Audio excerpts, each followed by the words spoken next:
That was so great. Well, the whole day has been, I just have to tell you guys that I've been telling Donna how this is just the perfect day for her to be here and the perfect time because of all these wonderful presenters and experts and executives who are doing it, who are really performing and producing. And Donna is a producer. We just met in the last few days, thanks to Sana, who put us together. And I've learned a lot about her philosophy of taking action, of a bias for action. And I think you're going to find this super helpful today. I know I have just in the prep work. And it will deliver to, for example, what Michelle was just telling you. There'll be a lot of ideas coming from Donna on this as well. So, that said, the first thing we decided to talk about was just get it out of the way.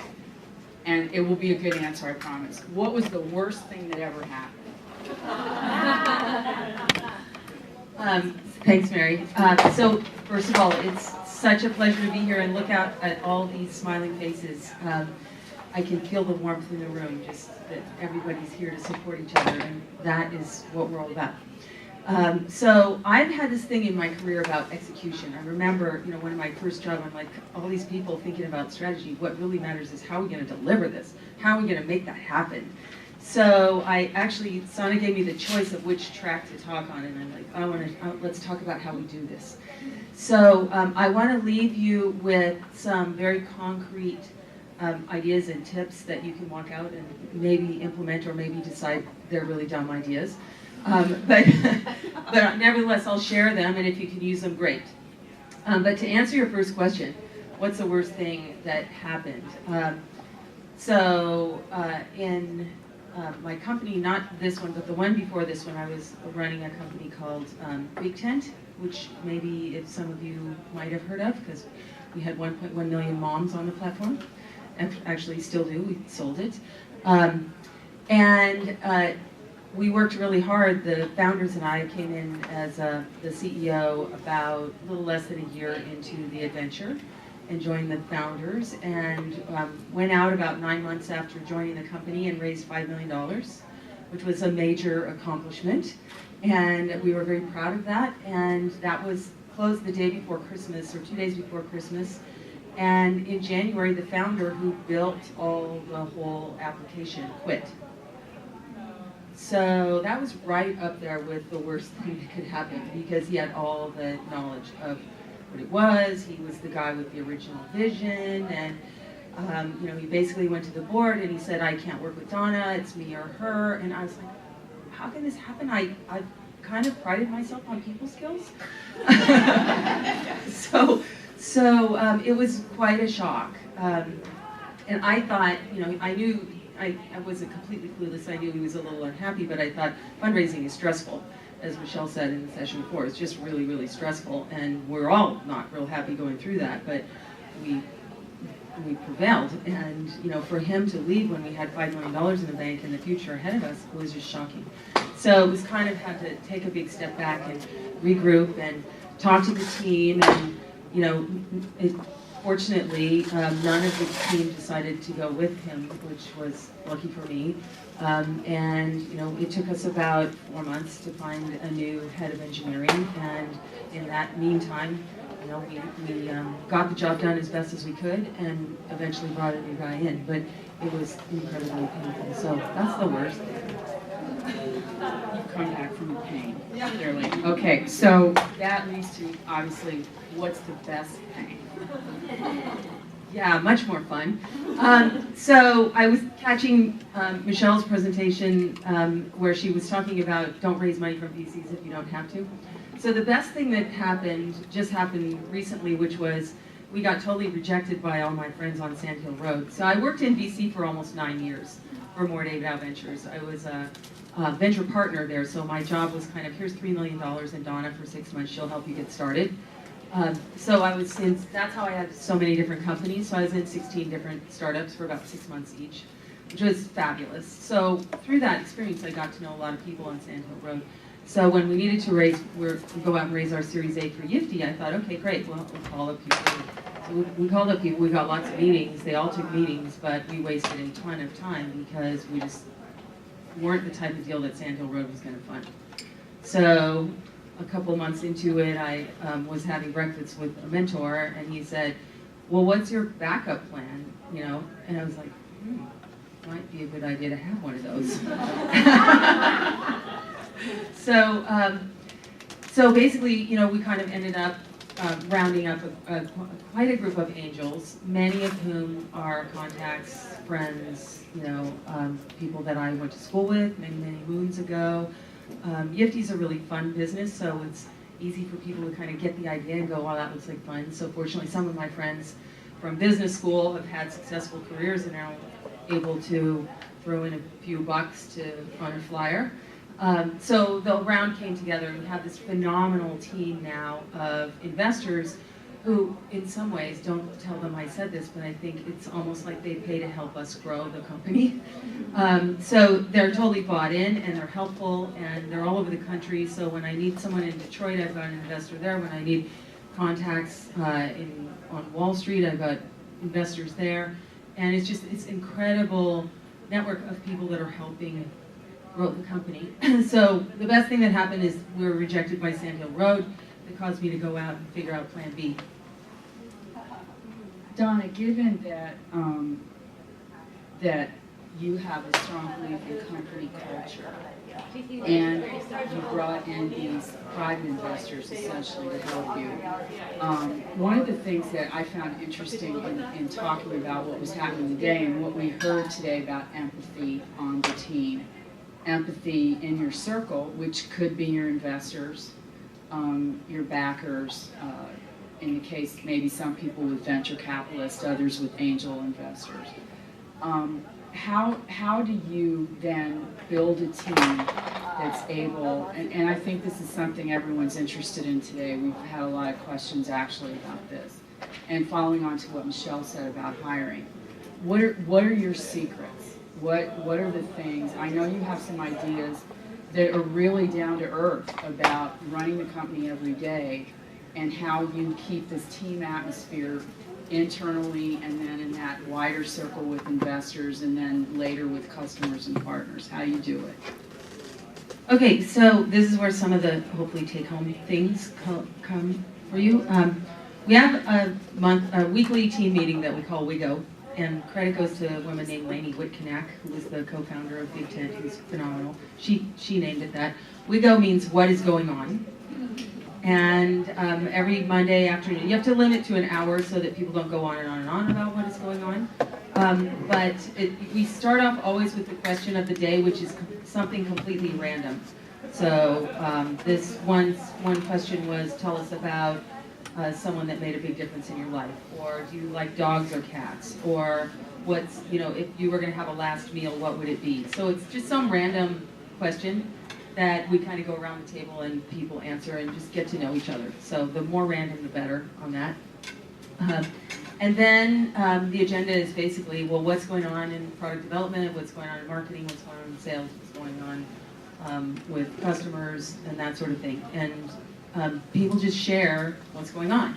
And we try to keep it to something, concrete that's going on, not how you're spending your time, but this is news that everybody should be aware of. And we do that religiously every week. So not rocket science, but highly recommended, and that's just one way to kind of foster a really open culture. And then we found out as we grew that it was really it was harder to stay in sync on what is going on. So we implemented a couple fairly traditional management practices on how we talk about things. So for instance, in engineering, everybody who wasn't in engineering were wondering, what's going on in engineering, what are they building, when is it going to be out, what's happening? And core engineering is like, well, we don't know because these bugs are flying at us, and it's very unpredictable. So we came up with, here's another takeaway. First one is WIGO. This one is the box system. So a box is what's going to get done in the next, for us it's 2 weeks.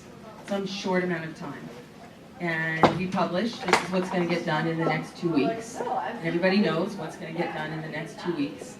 And something urgent may come up that you want to put in the box, but then you have something to negotiate. And you can say, well, this falls out of the box if that goes in the box, or is this worth pushing something out of the box, or does this go in the bigger box? And the bigger box is all the things that aren't in the box these 2 weeks that we're working on. So completely not rocket science, but for the first year and a half of our company's life, we weren't doing it, and we found that this really helped us communicate. So if you're starting companies, just a little bit of structure like that can go a long way without introducing a lot of bureaucracy. So there's a couple things.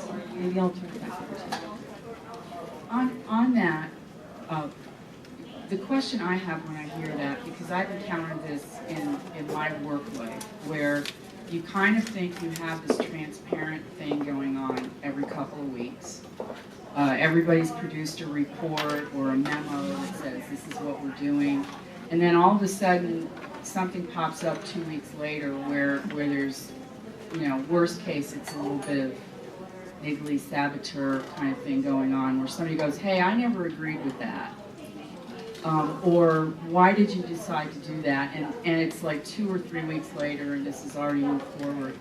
In other words, it's kind of where people aren't in agreement with the culture that you're trying to build of transparency. They're not used to that. They maybe want more command and control. What do you do in a case like that? So we did just have an employee that didn't really like the culture of the company, and he decided to leave.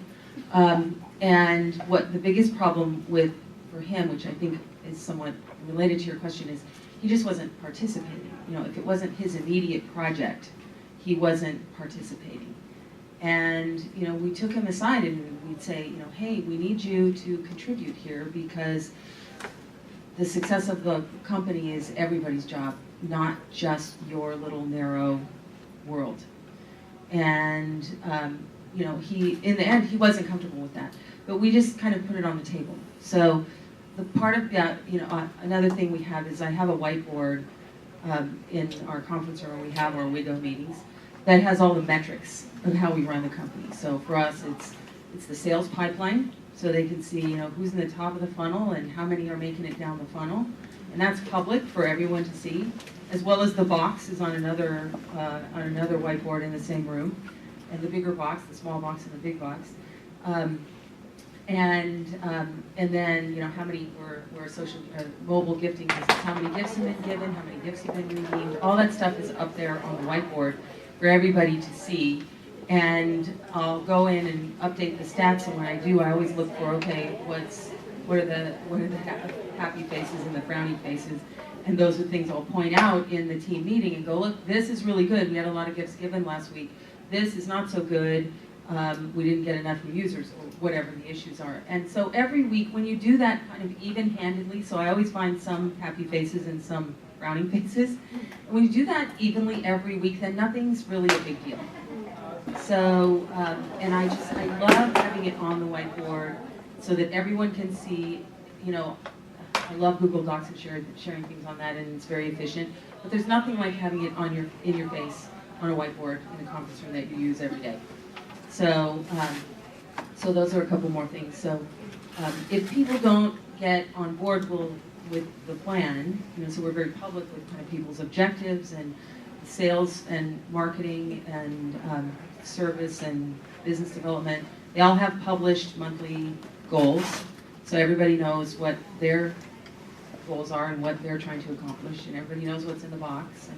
And so you just kind of wouldn't dare 2 weeks later go, hey, how come you did that? You would have to do it right up front when it's published. Does anybody have any questions prompted by what?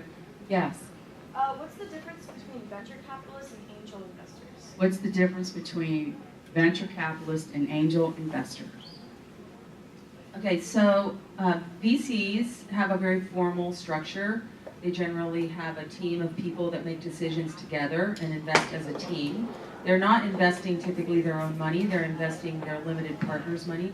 So they are running a business themselves, right? So limited partners like, it could be anywhere from the Stanford Endowment to the Guggenheim Art Museum Endowment to the California Pension Fund, they give a share of their money to the VCs.